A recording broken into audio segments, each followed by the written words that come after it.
उत्तराखंड की केदारनाथ विधानसभा सीट के लिए होने जा रहे उपचुनाव में बीजेपी के लिए उम्मीदवार का चयन करना मुश्किल होता दिख रहा है।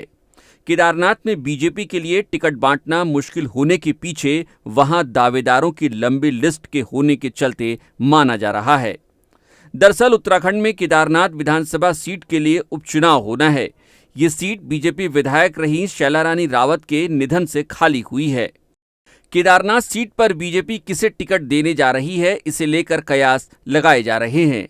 हालांकि इसी बीच बीजेपी की केंद्रीय संसदीय समिति को पर्यवेक्षकों के जरिए तैयार 6 नामों का एक पैनल भेज दिया गया है।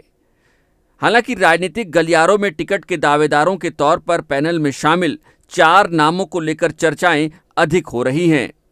इस लिस्ट में पहला नाम आशा नौटियाल का है। आशा नौटियाल बीजेपी की सीनियर लीडर हैं और यहां से 2 बार विधायक रह चुकी हैं। पार्टी और संगठन में उनकी अच्छी पहुंच बताई जाती है। वहीं केदारनाथ सीट पर बीजेपी के टिकट के दूसरे सबसे प्रमुख उम्मीदवार कुलदीप रावत बताए जा रहे हैं। कुलदीप रावत ने हाल ही में बीजेपी ज्वाइन की है। हालांकि कुलदीप रावत इस सीट से पहले निर्दलीय चुनाव लड़ चुके हैं और 2017 में तो वो दूसरे नंबर पर रहे थे। न सिर्फ दूसरे नंबर पर रहे बल्कि सिर्फ 869 वोटों से चुनाव हार गए थे। 2017 के चुनाव में बीजेपी इस सीट पर चौथे नंबर पर चली गई थी। अच्छे जनाधार और लोगों में छवि के लिहाज से कुलदीप रावत एक मजबूत दावेदार के तौर पर देखे जा रहे हैं। हालांकि पार्टी कैडर उन्हें स्वीकार करेगा, ये कहना थोड़ा मुश्किल है।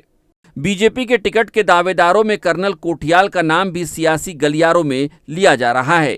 केदारनाथ पुनर्निर्माण में लंबे समय तक इस इलाके में रहे कर्नल कोठियाल फिलहाल बीजेपी के प्रवक्ता के तौर पर काम कर रहे हैं। कर्नल कोठियाल पिछले काफी वक्त से इस इलाके में सक्रिय भी रहे हैं। केदारनाथ सीट से विधायक रही शैलारानी रावत की बेटी ऐश्वर्या रावत भी टिकट के दावेदारों में मानी जा रही हैं। ऐश्वर्या रावत खुद को इस टिकट का स्वाभाविक दावेदार बताते हुए बीजेपी को याद दिला रही हैं कि कैसे पार्टी ने पहले भी उम्मीदवारों के परिजनों को टिकट दिया है। ऐसे में ऐश्वर्या रावत को दरकिनार करना बीजेपी के लिए आसान होगा, ऐसा नहीं लगता। वहीं पैनल में चंडी प्रसाद भट्ट और कुलदीप आजाद के नामों को भी शामिल किया गया है। जाहिर है कि इस बार बीजेपी के लिए जहां प्रत्याशी चयन इतना आसान नहीं होने जा रहा है, वहीं घमासान को रोकना भी बड़ी चुनौती होगी। राज्य निर्माण के बाद से केदारनाथ विधानसभा सीट पर 3 बार बीजेपी को जीत मिली है। हालांकि इस बार उपचुनाव जीतना बीजेपी की नाक का सवाल बनता जा रहा है। इसकी वजह पीएम मोदी की केदारनाथ में गहरी आस्था होना भी माना जा रहा है।